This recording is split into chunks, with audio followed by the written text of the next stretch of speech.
What's good, family, and welcome back into Vinny and the Jets. As I always ask you, like, share, subscribe. Guys, what an exciting time to be a fan of this franchise during the week that free agency is set to begin.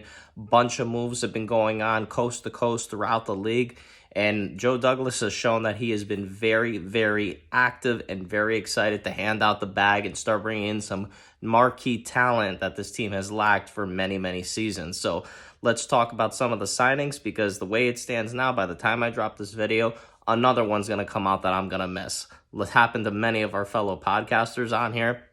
So let's get into it. The fan favorite we're gonna begin with, Braxton Barrios, is back in town. He signed a 2-year deal worth $12 million, 7 of which is fully guaranteed. This sounds like it was the offer that Joe Douglas put on the table. He initially declined. He tested the market very briefly. The funds weren't there, so he's going to go back to catching passes from Zach Wilson. This is what we wanted. It's not something that's like shattering in terms of, financials. He's a wide receiver 4 and a kick returner. I kind of feel like he got screwed over going to the Pro Bowl last year. Phenomenal special teamer who caught on towards the last quarter of the season. I'm glad he's going to be back. Wide receiver is still a position that I feel this team needs to address. I, like so many other Jets fans, I was very upset when I saw Amari Cooper go to the Cleveland for a 5th rounder and a swap of 6th. But at the end of the day, they're saying that we were not in on Amari Cooper, and Douglas was not going to pay $20 million. So, excuse me. So he wasn't going to come here. He wasn't an option. Ridley, who was my number 1 guy, he's suspended for the entire year. We already talked about this. And I think DK Metcalf at this point is a pipe dream. There is no way that Pete Carroll and John Snyder are going to trade with the Jets ever again after JD fleeced them with the Jamal Adams trade. So you guys can keep preaching about DK Metcalf. Guys, let it go. End the bromance. DK Metcalf is not coming to New York City. It's not going to happen. Excuse me, getting over a cold. And the last one was Allen Robinson, which I think is another pipe dream. I think he's looking to go to a team that's ready to win now. The latest rumor I saw in there would be Atlanta was looking into check in with him, but they're not anywhere close to winning now. But stranger things have happened. I think this means that don't be surprised that round 1, pick 10, we'll be looking at a guy like Drake London out of USC, possibly another type of more versatile receiver in Garrett Wilson. I'm for, getting as many weapons possible for Zach Wilson and helping him grow with this offense. Back to free agency. Just some small contracts to bring back some of our own. I thought it was great that they brought back Tevin Coleman, a guy that's familiar with the Shanahan-style offense. 1 year, $1.5 million. He did a good job last year, and he's going to establish a nice 1-2 punch with Michael Carter. I would be totally for a day 3 running back pick in this draft, just to get another warm body in here. Backs are a dime a dozen. We found Carter in the 4th round. I thought that was a steal. And honestly, this should spell the end for LaMichael P. Ryan. I've had enough of him. He's such a bad football player. I don't think he makes anybody's practice team. So, that being said, another small one out there, LaMarcus Joyner, who we really didn't get to appreciate what he could provide to the team. They're going to take another chance on him. They're giving him another 1-year extension. It's a $3 million deal. So clearly what they saw in last year's training camp, they liked what they saw, what they had with the guy. We were very thin at safety to begin with. So LaMarcus Joyner is going to be back on another short 1-year deal. Technically a prove-it deal when you really think about the grand scheme of things. And our big prize free agent coming in here from San Francisco, the Shanahan-style offense. He's familiar with Coach Saleh. Guard Laken Tomlinson, 3 years, $40 million, 27 of which is guaranteed. This guy is going to be the bully on our offensive line. He's been in this offense for many years. In the last 7 years, he's missed 1 game. He's an Iron Man. Absolutely amazing story. He actually got drafted by the Detroit Lions in the early part of his career. Things didn't work out there. Gets traded for a day 3 pick to San Francisco.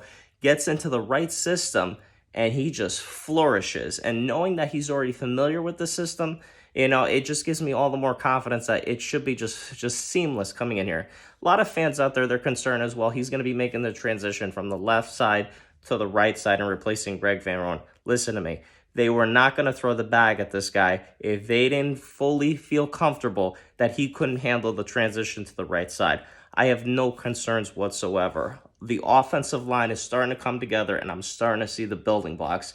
This was an absolutely awesome deal.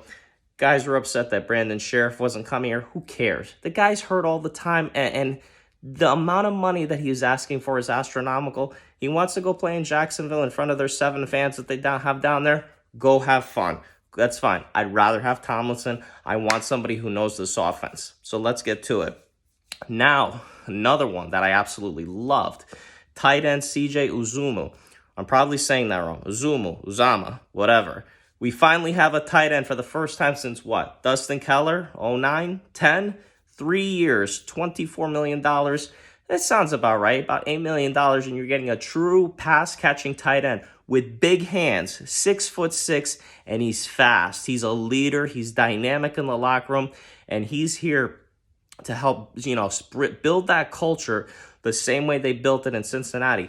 Pull up some of his YouTube videos, the way he talks in the locker room and just gets guys to rally, fighting for each other, fighting for the team, fighting for the city that they represent. He makes me want to play. He makes everybody around him, not just a better player, but a better person.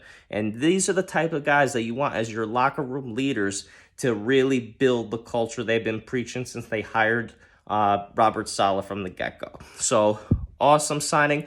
I still fully expect them to draft a tight end at the top of the second round. And if they really get nervous, I'm calling it now. Do not be surprised if they move back into the first round to either get a Trey McBride or another pass-catching tight end. I don't think Ruckert is worth a first-round pick, or the kid from Wisconsin, I can't think of his name. But if Trey McBride, they really believe in him, go for it. Why not? The more weapons, the better. So, a couple things I wanted to mention I was planning on talking about during this video. Everybody was all over Marcus Williams. They were saying the price tag for him was $15, $16, $17 million. Oh, he had high interest with the Jets. Listen to me. This guy had no interest in coming to the Jets. Much like so many other free agents in the past few years, they used us for leverage to drive up his price. He ends up going to Baltimore. He's going to take $14 a year, like a $70 million deal. You know what? Good for him. Because at the end of the day, when you're coming to a situation when you're about to secure the bag, if the money's the same with a team that's about to go make a Super Bowl run to a team that's in transition and rebuild mode, unfortunately, they're going to go to chase the ring. Because when you get the ring, other things come in it. Contract extensions, bonuses, commercials, merchandise. It all trickles down. It all comes down to dollars and cents. So you know what? That's fine. We don't need the guy. Because guess what? We got somebody else.